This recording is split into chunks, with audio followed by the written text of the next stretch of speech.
Sahabat Kompas.com, Kementerian Kesehatan pastikan terdapat 3 varian virus dari luar negeri telah masuk ke Indonesia. Adapun ketiga varian baru virus corona ini berasal dari Inggris, India, dan Afrika Selatan.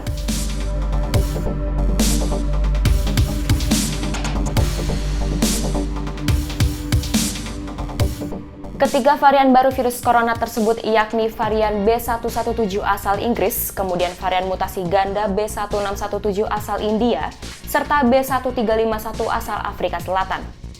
Kini sudah terdapat 16 kasus positif COVID-19 yang disebabkan oleh ketiga varian tersebut. Karena sudah ada mutasi baru yang masuk, yaitu mutasi dari India, ada 2 insiden yang sudah kita lihat, dua-duanya di Jakarta, dan 1 insiden untuk mutasi dari Afrika Selatan yang masuk itu yang ada di Bali. Ya. Jadi selain mutasi yang dari Inggris yang sekarang sudah ada 13 insiden, sudah ada 2 mutasi dari India masuk dan 1 mutasi dari Afrika Selatan. Ya. Walau terhitung masih sedikit, Menteri Kesehatan Budi Gunadi mengimbau warga untuk tetap melakukan protokol kesehatan secara ketat. Pasalnya, ketiga varian baru ini disebut memiliki resiko penularan yang lebih tinggi dibandingkan yang lain. Ia juga menegaskan bahwa varian yang menyebabkan kasus-kasus ini masuk sebagai kategori yang sangat diperhatikan oleh WHO.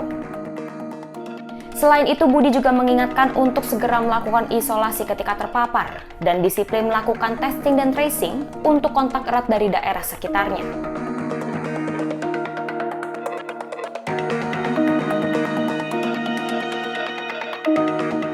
Dalam beberapa waktu terakhir, Kemenkes juga menemukan klaster baru COVID-19, yakni klaster perkantoran, klaster buka puasa bersama atau bukber, klaster tarawih, hingga klaster mudik. Menurut Direktur Pencegahan dan Pengendalian Penyakit Menular Langsung Kemenkes, Siti Nadia Tarmizi, kemunculan klaster tersebut tidak terlepas dari kelalaian individu dalam menerapkan protokol kesehatan COVID-19. Ia pun memberi contoh kelalaian yang terjadi di Banyumas, di mana terdapat klaster tarawih, lantaran seorang warganya tetap melakukan ibadah tarawih ke masjid meski telah dinyatakan positif COVID-19. Selain itu, ia juga mengungkapkan adanya tren kenaikan COVID-19 di bulan April 2021.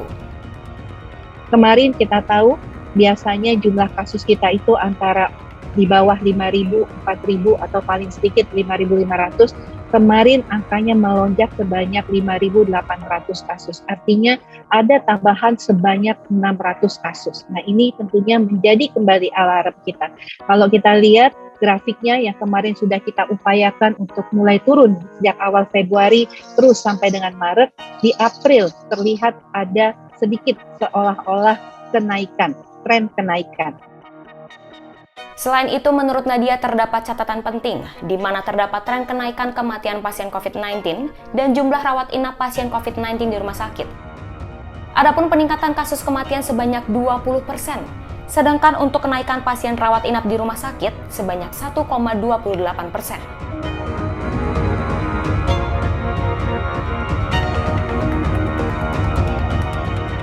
Menteri Dalam Negeri Tito Karnavian meminta kepala daerah memiliki narasi yang sama dengan pemerintah pusat untuk melarang mudik Lebaran 2021 Masehi.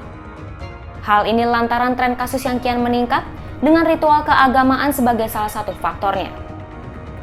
Larangan ini kemudian didukung dengan diterbitkannya kebijakan larangan mudik pada 6-17 Mei 2021.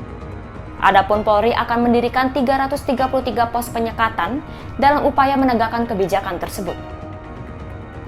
Selain itu, pemerintah juga memperpanjang pemberlakuan pembatasan kegiatan masyarakat skala mikro selama 14 hari sejak 4 Mei sampai 17 Mei. Kebijakan ini kemudian diperluas ke 5 provinsi, yakni Kepulauan Riau, Bengkulu, Sulawesi Tengah, Sulawesi Tenggara, dan Papua Barat. Dengan demikian, terdapat 30 provinsi yang menerapkan PPKM Mikro Jilid 7.